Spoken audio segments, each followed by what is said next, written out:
मैं अपने बचपन की एक बात याद करता हूँ। मैं अपने घर में था और एक फ़कीर, एक भिखारी, एक बाबा मेरे घर में आए। मैं छोटा था और उसने ज़ोर से आवाज़ लगाई, अलख निरंजन। घर में कोई भी नहीं था। पिता मेरे बड़े धार्मिक प्रवृत्ति के, तो उन्होंने आदेश दे रखा था कोई भी मांगने वाला है उसको कुछ ना कुछ अवश्य देना है। तो घर में कोई नहीं था और मैंने एक लोटा लिया और उसमें चावल भर के, पूरे लोटे को चावल से भर के मैं उस बाबा को, उस फ़कीर को देने गया। तो जब मैं देने गया तो उसने मना कर दिया। तो मुझे लगा ये चावल इनको नहीं चाहिए तो क्या चाहिए। तो मैंने उनसे कहा आपको क्या चाहिए। तो उन्होंने दीवार से, उस व्यक्ति ने थोड़ी सी मिट्टी ली और उसको कुछ किया और मोती बना दिया। तो मैंने कहा अरे वाह, ये तो बहुत सुंदर, और क्या करते हैं बाबा जी, और कुछ दिखाइए। तो उस बाबा को आश्चर्य हुआ कि मुझे कोई आश्चर्य नहीं हो रहा।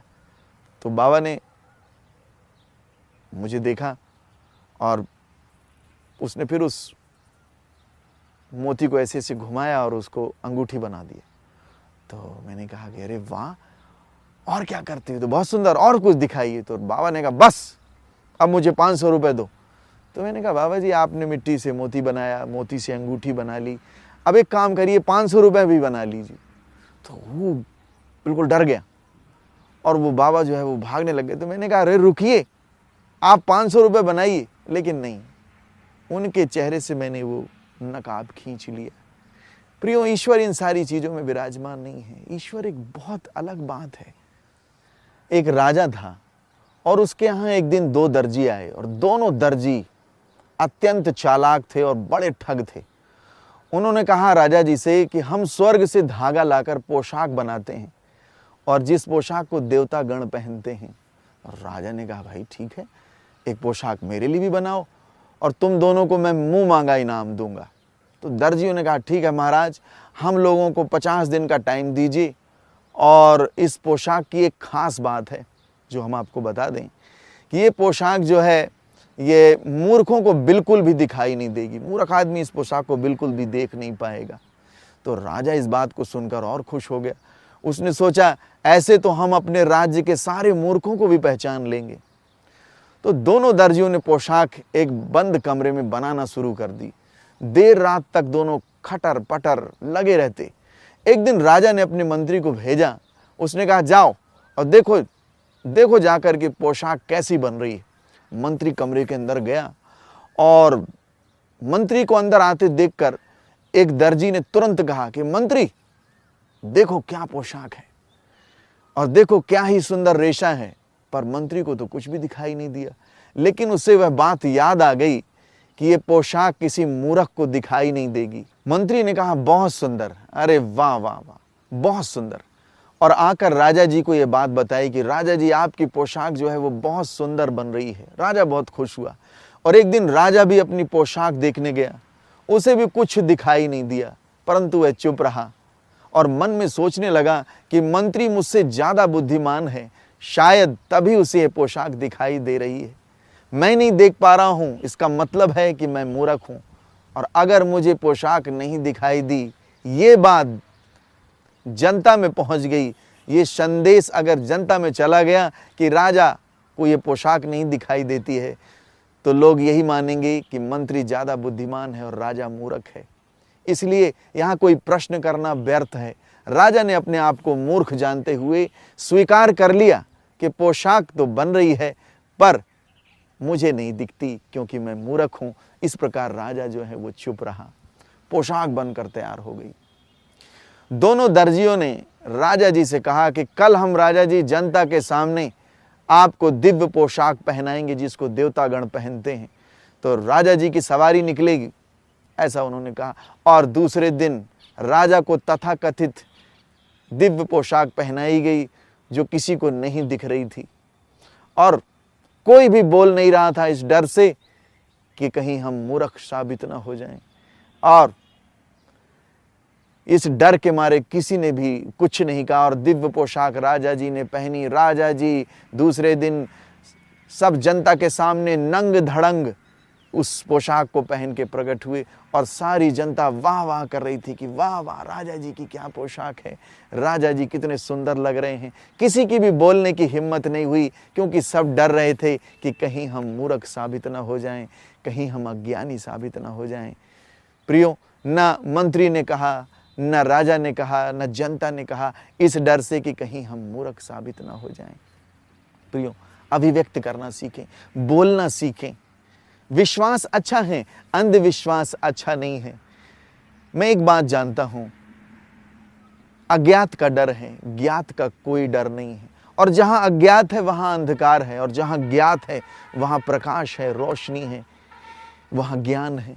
हम मूर्ख नहीं बने। ईश्वर इन ढोंग धतूरों में, इन अंधविश्वासों में, ये फालतू की बातों में विराजमान नहीं है। हम कहां बढ़ गए हैं, हम कहां लगे हुए हैं। राजा जी अंधविश्वास में पड़ गए, लोगों की ठगी में, उन दो दर्जियों की उस चालाकी भरी बातों में पड़ गए। हम भी इस तरीके से मूर्ख बन जाते हैं प्रियो, क्योंकि हम ईश्वर की जो परिभाषा है वो बिल्कुल गलत लगाए हुए। ईश्वर चमत्कारों में, इन जादुई चीजों में विराजमान नहीं। ईश्वर तो आपके जीवन को बदलना चाहते हैं, आपके चरित्र का निर्माण करना चाहते हैं, आपके व्यक्तित्व का निर्माण करना चाहते हैं। और जो बातें आपके व्यक्तित्व का निर्माण करें, आपके जीवन का निर्माण करें, वही ज्ञान की हैं, ईश्वर की हैं। प्रियो, हम ऐसी बातों पर, इन सुंदर सुंदर बातों पर मन लगाएं। ईश्वर आपको आशीर्वाद दें कि आप कहीं भी अगर इन बातों में फंसे हुए हैं, इनसे बाहर निकलें और आशीर्वाद का जीवन प्राप्त करें। तथास्तु।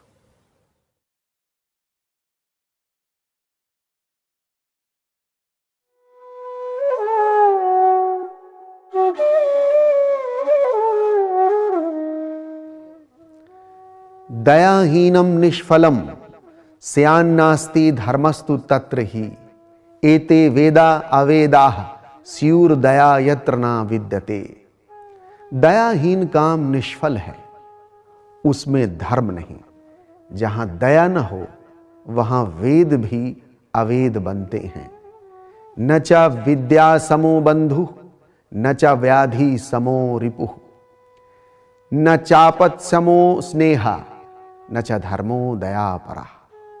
विद्या जैसा बंधु नहीं और व्याधि या रोग जैसा कोई शत्रु नहीं, पुत्र जैसा स्नेह नहीं और दया से श्रेष्ठ कोई धर्म नहीं। एक बच्चा दोपहर में नंगे पैर फूल बेच रहा था। लोग मोल भाव कर रहे थे। एक सज्जन ने उस बच्चे के पैर देखे तो उनको बहुत दुख हुआ। वो भाग कर गए, पास की ही एक दुकान से एक जोड़ी चप्पल लेकर आए और उस बच्चे को चप्पल देते हुए उन्होंने कहा कि बेटा इसे पहन लो। बच्चा बहुत खुश हो गया। फटाफट उसने चप्पल पहन ली और उस व्यक्ति का हाथ पकड़कर वह बोला, क्या आप भगवान हो? आदमी बड़ा घबरा गया। उसने कहा, नहीं नहीं बेटा, मैं भगवान नहीं हूं।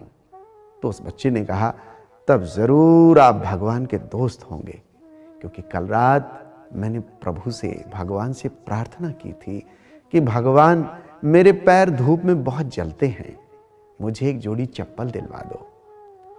वो आदमी आंखों में आंसू लिए हुए और मुस्कुराते हुए वहां से चला गया और एक सच्चाई गहराई से वो जान गया कि भगवान का दोस्त बनना कोई मुश्किल बात नहीं है, कोई बड़ी बात नहीं है। प्रियो, कुदरत ने हमको दो रास्ते दिए हैं, या कहें तो दो रास्ते बनाए हैं। पहला है कि देकर जाओ और दूसरा है छोड़कर जाओ। साथ लेकर जाने की कोई व्यवस्था नहीं है।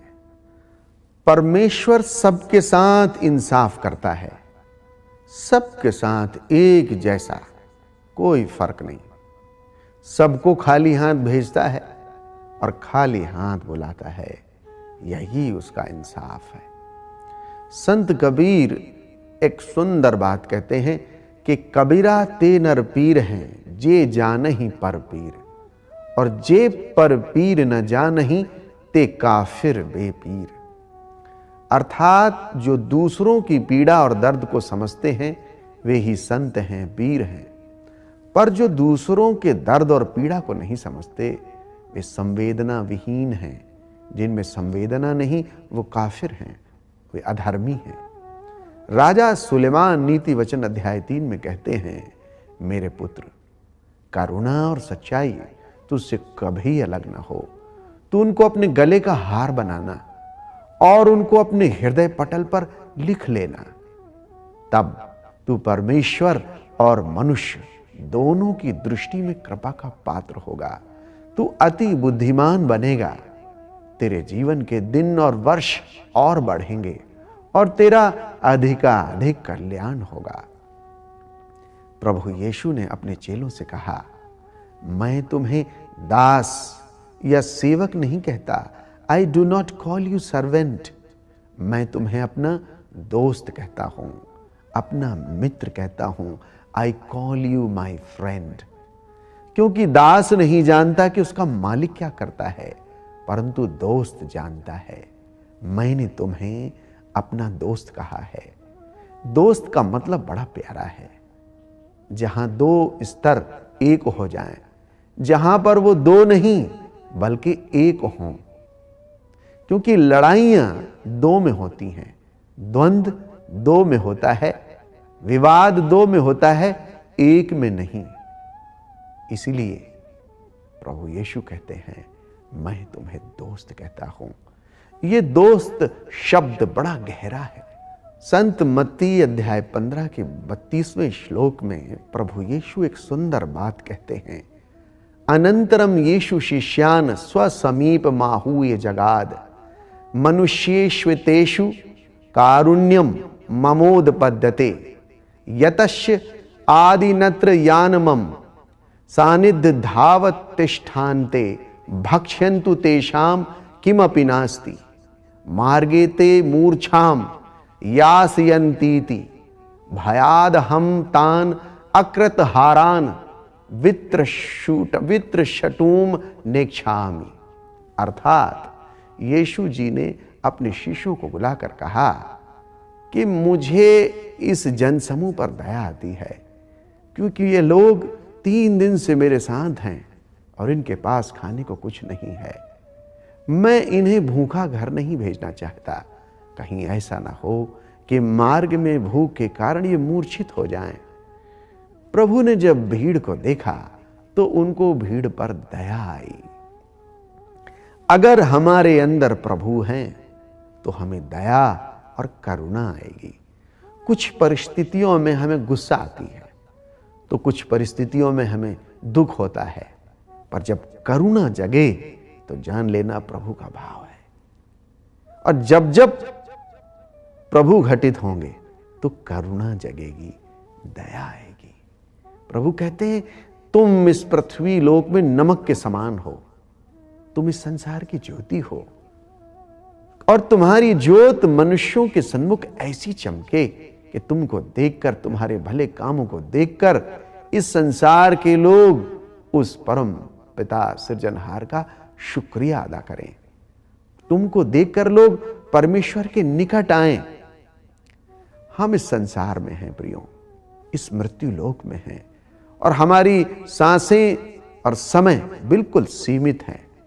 जितना भी हम ईश्वर की निकटता में जाएंगे, जितना हम उसकी करीबी में जाएंगे, हमको केवल एक ही चीज मिलती है, वो है दृष्टि। हमें दृष्टि मिलती है, और वो दृष्टि जिसमें आप दूसरों के दुख, दर्द, पीड़ा, परेशानियों को देख पाते हैं। हम ईश्वर की आंखें पाते हैं। हमें प्रभु का हृदय मिलता है। जैसे प्रभु का हृदय उस भीड़ को देखकर दया से भर गया, हमारा हृदय भी दया से भर जाता है। न स दीक्षा न स भिक्षा न तद्दानम न तत्तपः न तद्ध्यानम तद मौनम दया यत्र न विद्यते। दया के बगैर दीक्षा, भिक्षा, दान, तप, ध्यान और मौन सब निरर्थक हैं। दयावंत हृदय को ईश्वरी दृष्टि मिलती है। जो इस संसार के लोग नहीं देख सकते, वो आपको दिखेगा। प्रभु का वचन कहता है, तुम आपस में प्रेम करो, जिससे लोग जानेंगे कि तुम मेरे लोग हो, मेरे शिष्य हो, मेरे अनुयायी हो। आइए हम इस छोटी सी जिंदगी में एक दूसरे की पीड़ा को कम करें, अपने परम पिता के समान दयावंत बने, ईश्वर के दोस्त बने और उनकी श्रेष्ठ संरचना होने का परिचय दें। भगवद अनुग्रह प्राप्तिरस्तु। शुभम भूयात्। God bless you. All the best.